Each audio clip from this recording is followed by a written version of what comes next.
The girl beneath the vent's asterisk. The city of Carian 6 was not kind to strangers. The metal streets were sharp with cold, and the neon lights flickered like broken promises. No one looked at each other unless they had to, especially not at someone with dirty clothes and alien skin under a leaking vent behind the food market. A girl sat with her knees pulled to her chest. Her skin was pale green, with dark stripes across her arms like scars. She had no shoes, her hair was tangled, her eyes glowed softly in the dark, but not with joy, only hunger. She picked up a half-eaten fruit from the ground, wiped it with her sleeve, and took a small bite. Her hands shook, but not from cold. It was from shame, hunger, and the fear of being seen. A human man named Darren walked past. He was an engineer, carrying parts for the city's water pipes. He had walked this route 100 times, but something stopped him this time. Maybe it was the sound of small chewing, or maybe it was the glowing eyes watching him silently. He stopped, their eyes met. The girl flinched, expecting him to shout, or worse, but he said nothing. He simply opened his bag and placed a sealed protein bar on the ground near her. Then he walked away. She didn't touch the bar right away. She waited for him to disappear around the corner. Then she crawled over, sniffed the wrapper like an animal, and finally opened it. The taste was strange but full. She ate the whole thing in 3 bites. The next day, she waited behind the same vent. She didn't know his name, but she remembered his eyes. Not cold like the others, but curious, confused, and maybe kind. Darren came again. This time he stopped. Without looking at her, he placed down a small drink pouch and another bar. Again, he walked away without speaking. She watched him for many days like that, quietly, from behind crates or under grates. He kept leaving food, and she kept taking it slowly. She started to trust him, but she didn't understand why. Other people passed her every day. Most ignored her. Some called her trash. Some threw rocks, but he never did. He just kept feeding her, like he was watering a dying plant, waiting for it to bloom. One afternoon, Darren saw a group of boys throw a bottle at her hiding spot. She didn't scream. She just ducked and stayed silent. He shouted at the boys and made them run off. Then he looked at her and said his first real words to her, "You okay?" She didn't answer. Her voice was gone from disuse or fear. Darren didn't push. He just nodded, left another pack of food, and walked off. He asked around about her. The market guards didn't know her name, just called her Ground Rat, a refugee from one of the destroyed moons. No family, no record, no ID, just a ghost hiding in the city's cracks. He couldn't stop thinking about her. He had seen hungry people before, even aliens. But something about this girl was different. She didn't beg, didn't steal, didn't speak. She just survived that night. Darren didn't sleep well. He remembered her eyes. Not just sad, but tired of being seen as nothing. And he knew what he had to do, even if it wasn't smart, even if it got him in trouble. The next morning, instead of just food, he brought her something else. An offer. "Will you come with me?" He asked gently. The girl looked at him, confused, afraid. But there was something in his voice, something warm and steady. Slowly she stood up. Her legs were weak, her steps unsure, but she followed. He took her to a restaurant at the edge of the city's working district, not fancy but clean, with real chairs and warm lights. People stared as he walked in with her. Some whispered, some frowned, but Darren ignored them all. He asked for a table for 2. The waiter looked confused, then shrugged. They sat in a corner booth. The girl didn't sit right away. She looked around like it was all a trap. Then she slowly lowered herself into the seat, still watching everyone. The menu was just a glowing screen. She didn't touch it. Darren ordered something simple: soup, bread, fruit. When the food arrived, she stared at it like it wasn't real. He said softly, "You can eat, it's okay." She picked up a spoon with both hands, shaking. Then she took a bite of soup, hot and smooth, and froze. Her eyes watered, not from the heat, but from something deeper. Darren said nothing. He just watched her eat, one spoon at a time, slowly. as if tasting food for the first time in her life. She didn't speak that day, not even a thank you. But when she finished, she looked at him with different eyes, not fear, not shame, but something new, hope. And for the first time, she didn't return to the vents that night. Table for two. Species optional *. Vilka didn't know what kind of place this was. The floor was clean. The air smelled like cooked oil and warm sugar. Soft music played from hidden speakers. It felt like stepping into another world, one where she did not belong. She sat stiffly at the edge of the chair. Her hands stayed in her lap, pressed tightly together. She stared at the table like it was a puzzle, not a place for eating. Darren didn't rush her. He sat across from her, quiet, patient, like a man waiting for the wind to move leaves instead of forcing it. A waitress came over, a human woman with orange hair tied back. She glanced at Vilka, then quickly looked at Darren. "You sure she's with you?" she asked softly. "Yes," he said firmly. "We're ordering." The waitress hesitated but nodded and handed them the glowing menus. Vilka didn't reach for hers.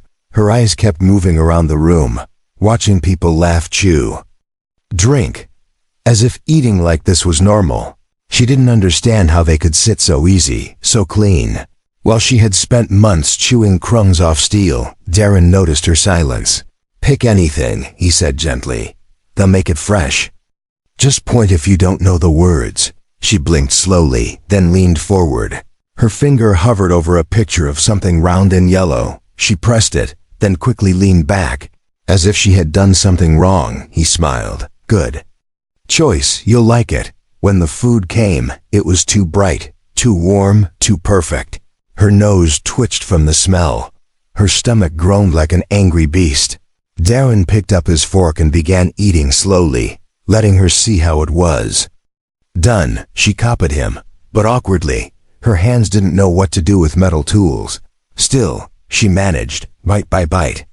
The taste was shocking. Her eyes widened with every chew, and her throat tightened like it didn't believe it was real. She ate quietly, chewing slowly, as if afraid it would vanish.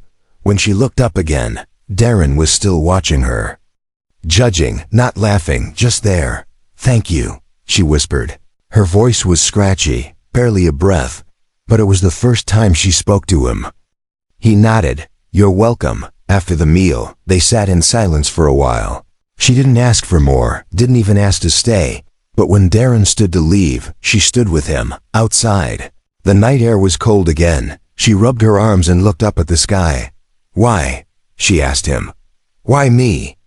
Darren shrugged. "No reason. Maybe just because you were there, and no one else was helping." She looked away, ashamed. "I don't want to be your problem." "You're not," he said. "You're just someone who deserves to eat." That night, she didn't run back to the vents. Instead, she followed him as he walked toward his building. He didn't tell her to come, but he didn't tell her to leave. He offered her a warm blanket at the door. She took it without a word, and sat on the small bench outside his home. When he came out with a cup of hot water, she sipped it slowly, careful not to waste a drop. She stayed outside the whole night, not asking for a bed, not moving much. She didn't need comfort, just safety. That bench was safer than anywhere she had ever slept.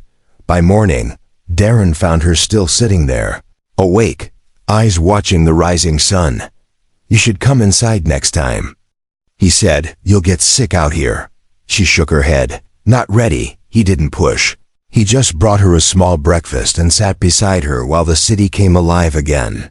Over the next few days, a pattern formed. He would leave for work and she would wait near his place, never inside, always quiet. She helped carry tools, sometimes ran to fetch parts, always listening, always learning. One day, he came home and found her sitting with a data pad. She was teaching herself the local language from public access files. Word by word, letter by letter, she looked up at him and said, "Learning is hard, but I like it." Darren smiled. "Good. You're smart." She looked at him carefully, then asked, "What's it called, what you did for me in the restaurant?" He thought for a moment. "Kindness." She repeated it slowly. "Kind." Ness, the word tasted strange in her mouth, but it stayed there, like the memory of a warm meal on a cold night. That evening, she asked a question he wasn't expecting. If I wanted to earn a meal next time, how would I do it? You already did, he said. She frowned. No, I want to be worth something. Darren paused, then nodded. Then we'll find a way. From that moment, everything changed. She was no longer just a silent girl beneath vents. She was a student. A worker, someone rising from the dirt by her own will. And though she still walked quietly, people began to notice her presence. Not as trash, not as a shadow, but as a person with a name and eyes full of fire. Her name wasn't Trash Asterisk. The city still called her Trash. But Darren didn't. To him, she wasn't a burden hiding under vents anymore. She was becoming someone slowly, quietly. But surely, it was a week before she spoke her name. They were fixing a cracked steam pipe together, and he handed her a tool without looking. Catch, he said. She caught it easily, her reflexes sharp. My name is Vilka, she said suddenly. He froze, tool still in hand. That's a good name, she nodded. Wiping sweat from her brow, it was my mother's voice. The last word I heard from her. Darren didn't ask more. He just said it out loud, like it was a sacred word. Vilka. The next day, he wrote it on a tag and tied it to a small bag. Just for her. Inside was a toothbrush, comb, a few clothes, and a bar of soap. For you, he said, because you're not a ghost. She didn't cry. She just held the bag close to her chest and said, I won't lose this, she began. Using the name in public too, when someone asked, what are you? She answered, I'm Vilka. It shocked people. Some backed away, others laughed. But Darren stood with her, always. A guard at the station once blocked her from entering the public lift. No ID, he said. No entry. Darren stepped forward. She's with me. She's not registered, the guard grunted. She's not even legal. She has a name, Darren replied. She's not garbage. The guard stepped aside reluctantly. But others had watched. Whispers followed them wherever they went. But so did curious eyes. For the first time in her life, people were seeing her, not as a creature, but as someone beside a human, as someone being defended. Back in Darren's room, Vilka asked, why do humans think names make us real? Darren sat across from her, cleaning a broken sensor coil. Because if you have a name, someone cares enough to remember it. That night, she carved her name on the wall above the bench where she used to sleep. The letters weren't even, but they were hers. She stared at them for a long time, breathing slowly, like the wall itself was now a piece of her. The next morning, she tried her first official job. Darren had spoken to a friend who ran a waste sorting center. Let her try. He told them, she's quick and listens. Vilka sorted metals and plastics with machines twice her size. The work was hard. The air smelled like rot, but she didn't complain. She worked from first light to midday, and when she came home, she dropped a few credit coins in front of Darren. He pushed them back. You keep it. You earned it. I ate your food, she said firmly. I wear your clothes. Your family, he replied. Family doesn't pay for kindness. That word again, family. She repeated it in her mind like a prayer. She had almost forgotten what it felt like.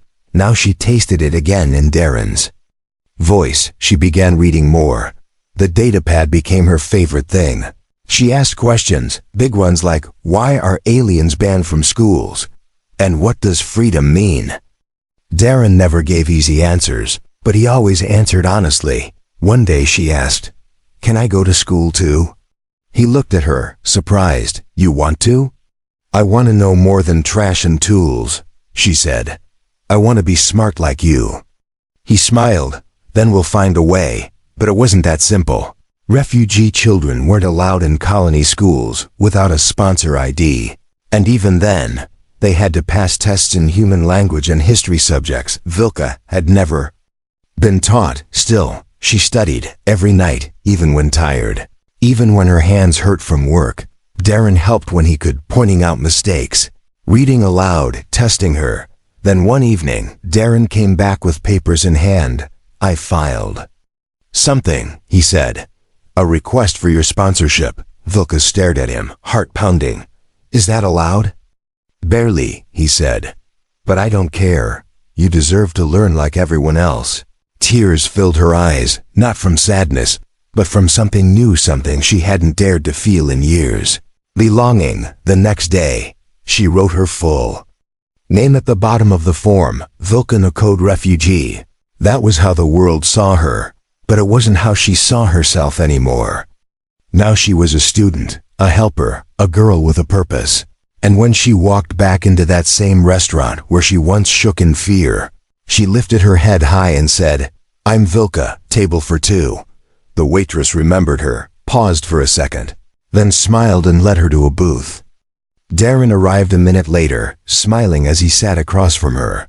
This time she ordered for herself, no stuttering, no fear, just hunger and courage wrapped together in one small girl. The food came, and she took the first bite with pride. She wasn't hiding anymore, not under a vent, not in shame, not behind silence. She was Vilka, and the world had better learn that name. The jealous and the law asterisk Vilka's name began to echo through the colony, not as a warning, but as a surprise.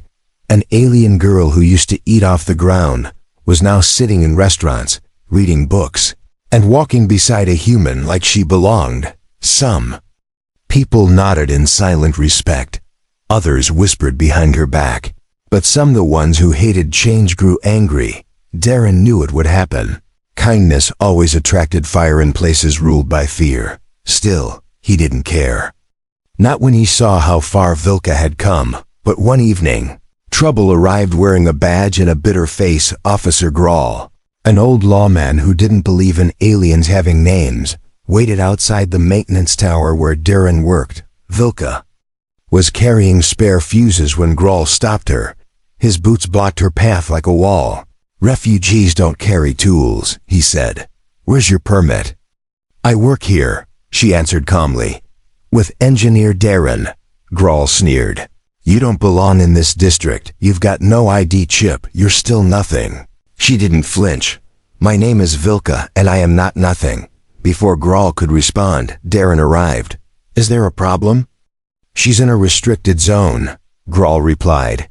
No pass, no chip, no rights. She has a sponsor request in process, Darren said firmly. And until it's ruled on, she has a right to be with me. Grawl's eyes narrowed. You're making enemies, human. I've had worse, Darren replied coldly, but after the officer left, Vilka sat quietly on the edge of the supply platform. Her eyes stared into the distant lights. Her voice barely rose above the hum of machines. He's right. I'm not real to this world, not yet. Darren sat beside her, his hands greasy from tools. You're more real than most here. You fight harder than they ever had to. But I don't want to fight every day, she whispered. I just want to be seen like everyone else. Darren looked out with her, then nodded. Then we'll make them see. That night he updated the petition, attaching Vilka's work logs, study hours, and even witness statements from 3 other engineers. He spent hours writing, not because he had to, but because she deserved every line. He submitted the file with a silent prayer. The system beeped and confirmed. Case accepted for review. In the days that followed, tension spread like smoke. Grawl began watching them more closely. He showed up at random checkpoints, stared too long, smiled too little. Vilka kept her head down, but Darren stayed firm beside her. Then one afternoon, it happened. Vilka was walking alone to the learning center when 2 strangers cornered her. They weren't guards, just local workers, jealous and bitter. You think you're better than us now? One spat. Just because some human took pity? She didn't reply. She backed against the wall, hands raised in defense. They pushed her, laughed. One reached for her datapad and smashed it against the ground. Before it could get worse, a young shopkeeper ran from a stall nearby, yelling loud enough to draw attention. The attackers fled. Vilka collapsed to her knees, her heart racing like it would tear her chest open. When Darren heard, he dropped everything. He rushed to the street where she sat trembling, picked her up, gently, and held her close. "I'm sorry," she said over and over. I was careful. "This is not your fault," he whispered. "You didn't do anything wrong." He carried her back home, bandaged the bruises, and replaced her shattered datapad with a new one. She didn't ask how he paid for it. She sat quietly for hours after, staring at her hands. "Why do they hate me?" She finally asked. "Because you remind them they could have been better people," Darren replied. And they weren't. Her sponsorship hearing was moved up. Maybe because of the incident. Maybe because someone had started listening the night before. Vilka stood in front of a mirror in a borrowed dress. She touched her hair, smoothed her sleeves, and whispered, "I'm scared." Darren placed a small badge in her hand. It was made of scrap metal, but carefully shaped. "What's this?" she asked. "Something to hold on to when fear comes," he said. "It means you're not alone." She held it tightly that night, even while she slept on the bench outside his door, like she always did. The next day, the courtroom was full, not with supporters, but watchers, waiting to see the alien girl everyone was talking about. Vilka stood tall. Her voice didn't shake when the judge asked, "Why do you want to stay here?" She answered with honesty, not poetry, "Because I'm tired of surviving. I want to live. I want to learn. I want to give back to the place that gave me a seat at a table when I had nothing." The judge said nothing at first, just stared at her in silence. Then he looked at Darren. "You believe she's worth this risk?" "She's worth everything," Darren said without pause. And for the first time since she arrived on Karayan 6, someone with real power said the words she had dreamed of hearing. Petition approved. One small bite for dignity asterisk. The day her sponsorship was approved, Vilka didn't shout, didn't cry, didn't even smile right away. She just stood there quietly as if the words hadn't reached her yet, as if the universe would take them back. The moment she believed them, Darren leaned closer and whispered, "You did it." Her fingers curled around the edge of the table. She nodded slowly, like a machine warming up after years in the dark. Then her legs gave out, not from fear, but from the weight of everything she had held inside. Darren caught her before she fell, held her up like he always had, and this time, she didn't try to stand on her own. That night, they returned to the same restaurant where she had once shaken at the table, like a ghost afraid of light. Now she walked in wearing clean clothes, shin high, name printed on her ID badge like a shield. The waitress saw her and smiled without fear or pity, just respect. They were given a booth near the window, where the stars above the colony flickered. Like soft lanterns, Vilka ran her fingers along the menu screen, not because she didn't know how to use it, but because now she had the right to take her time. "I want dessert tonight," she said, eyes glowing brighter than the neon around them. "Then order two," Darren said with a grin. They shared a meal that was warm and full, not just in flavor, but in memory. Each bite was a step farther from the vents.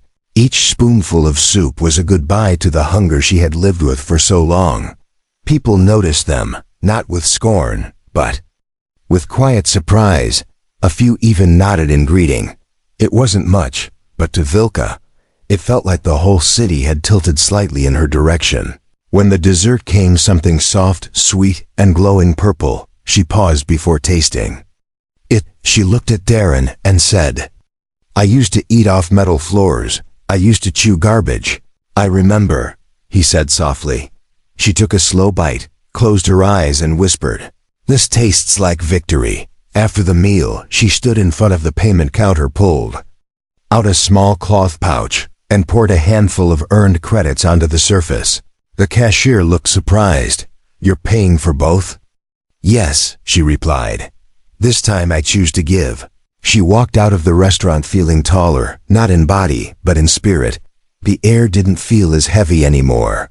The streets didn't whisper danger like they once did. Something inside her had shifted. Later that week, she returned to the recycling center, not because she had to, but because she wanted to finish what she started. The workers greeted her differently. They asked for help, not out of mockery, but with trust. One of the women who used to avoid her now said, "You're fast, and your math is better than mine." Vilka smiled. Learning makes me faster. She was invited to a worker's lunch, a small thing with cheap food and laughter. She sat in the circle, shared stories, and when someone offered her the last piece of bread, she passed it to the youngest worker without hesitation. Later that evening, she told Darren, "They didn't treat me like a project today. They treated me like a friend." "That's because you are," he said. "You earned it." She tilted her head. "Funny how one small thing can change a life." "What do you mean?" He asked. "One bite," she said. "The first meal you gave me. It was just a bar, nothing fancy, but it opened a door that never closed again." He looked at her and said, "That's what dignity tastes like." The next morning, Vilka surprised him. She had signed up for a local exam, the one needed to enter the basic education center. She studied late into the night, flipping through virtual pages, writing notes in careful lines. Darren brought her tea, watched her quietly, and felt proud in ways he couldn't explain. "You don't have to rush," he said. "You've already done more than anyone expected." "I'm not doing this for them," she said. "I'm doing it for the girl who used to eat shadows." The exam day came. She walked into the center with her ID, a sharp pencil, and a heart full of fire. The test wasn't easy. The words were strange, the grammar twisted, but she kept going, page after page, hour after hour. When she walked out, she was exhausted, but not broken. She said, "I didn't know every answer, but I didn't give up." That was enough. 2 days later, the result came through a message alert. She had passed, not perfectly, but strong enough to enter. She stared at the screen for a long time before handing it to Darren. He read it, then looked at her. "What now?" She smiled. "Now I learn everything they never wanted me to know." And from that moment forward, Vilka stopped looking backward, because the floor where she once sat starving was far behind her, and the table where she once feared to sit was now hers to invite others to. The girl who ordered dessert, Vilka, stood at the counter with steady hands and a voice that didn't shake. "Dessert first," she told the cashier. "Then the rest." The cashier blinked, then smiled. "You sure?" She nodded. "I've waited my whole life to eat the sweet part first." Darren watched from the booth, arms crossed, heart full. Just over a year ago, that same girl wouldn't even look someone in the eye. Now she walked like the ground owed her respect. Like every step was proof she had won against a world that tried to bury her. She carried the tray herself, balancing drinks and plates without help. When she sat across from him, she gave a half smile. "You're not allowed to talk about vegetables today." He laughed. "Fair, but only if I get 1 spoon of the jelly cake." She passed him the spoon without a word, but the light in her eyes said everything. It wasn't just about food anymore. It was about choice, about claiming something she was never supposed to have. That meal was different, not because of the taste, but because of what followed it. Vilka reached into her pocket and placed a small chip on the table. "This is my first work permit," she said. "Official, legal." "Mine." Darren picked it up, turned it over, and nodded. "Hydroponics lab?" "They said I was quick and gentle with roots," she said. "They don't know I used to pull scrap metal with bare fingers." "That's your strength," he said. "You grew out of metal." She stared at the window beside them, watching. Rain streaked down the glass like silver threads. "I'm scared again," she whispered. "But not like before. Now it's a different kind of fear." He replied, "Not of dying, but of living well." She nodded. "It's louder in my chest, but it doesn't hurt." That evening, Vilka bought 2 flowers from a corner vendor. They were artificial, but soft and glowing with gentle blue light. She placed one in a jar near her bench, and the other in Darren's workroom. "So the space remembers we made it better," she said. At work, she learned fast, memorizing nutrient formulas, adjusting light panels, and speaking with soft confidence to the plants and people alike. Her supervisor, a tall woman named Raina, told her one day, "You're different from the others." Vilka tilted her head. "Because I'm alien?" No, Raina said, because you care about every leaf like it's a voice. She took that as a compliment. One afternoon, while adjusting moisture settings, she caught a worker struggling to carry trays of seedlings. Vilka lifted one before being asked, smiled, and said, "Teamwork tastes better than pity." Word spread fast again, but this time not because she was strange, this time because she was good. Reliable, someone worth keeping around. The lab gave her a small bonus for performance. She took that money and walked into the restaurant with one goal. She marched to the counter and said, "I want to pay for someone else's dinner tonight. Anyone in particular?" The staff asked. She looked around and spotted a mother and her tired son in ragged clothes. Them. The woman hesitated when told her meal was covered. Looked at Vilka suspiciously, but Vilka just nodded and returned to her booth without needing a thank you. She understood what hunger looked like and what pride did to people who were hungry. Darren arrived a little later and asked what the smile on her face was for. "Nothing," she said. "Just dessert justice." He didn't ask further. He just sat beside her, as he always had, comfortable in silence, knowing that her world didn't need loud praise to feel full. One night, Vilka returned home to find a small package at the bench where she used to sleep. Inside was a datapad, but not just any. This one had her name etched on the frame in silver lettering. It was from Darren, with a note that read, "For the girl who rewrote her own code." She clutched it tight and whispered, "I'm not scared anymore." Weeks passed, and she was offered a promotion. "You could lead the junior team," Raina said. "Train others like you." "Like me?" Vilka asked. "You mean aliens?" "No," Raina smiled. "I mean people who survived that night." Vilka walked through the market and paused by the vents where she used to crouch. A younger alien child sat there now, small and quiet, eyes dim. Vilka didn't say anything. She just knelt down and placed a warm food packet beside her, just like Darren had once done. The girl looked up, afraid, confused. But Vilka said softly, "When you're ready, there's a table waiting somewhere." And just like that, she stood and walked away, not because she was done, but because her path was bigger now. Her reach longer. She didn't need thanks or medals or headlines. She just needed to keep walking forward, because the girl who once ate dirt had now fed another soul with dignity. From ground to stars asterisk, the hall was quiet, not with silence, but with respect.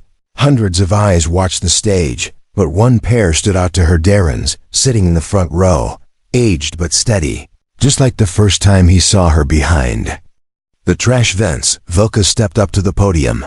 Her name glowed on the banner above her, Ambassador Vilka, Unity Program for Interspecies Youth. The same name that once had no record, no meaning, now echoed across stars. She adjusted the mic. With calm fingers, dressed in a clean uniform stitched with her home colony's crest and a green leaf pin, the symbol of her work in the hydroponics network.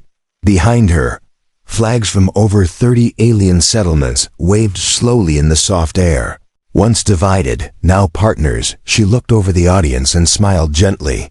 "I used to eat off the ground," she began. "I used to believe I was worth less than the dirt I slept on." No one moved, no one blinked. The weight of her voice came not from loudness, but from truth. "I was not saved by a program, or a government, or a system," she continued. "I was saved because one human left a protein bar near my feet and walked away.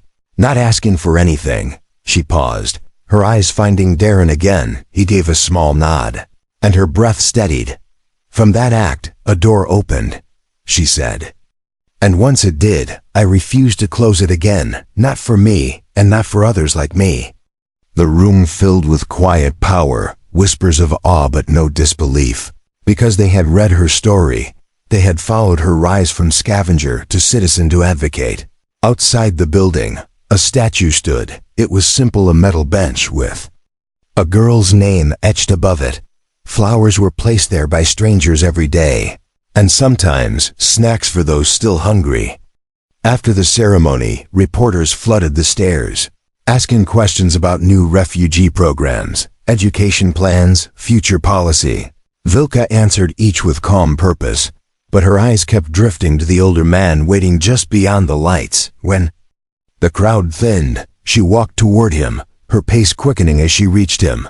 Darren didn't speak. He just opened his arms and caught her as she hugged him tightly. "You didn't just survive," he whispered. "You soared." She stepped back, eyes shining. "I didn't do it alone."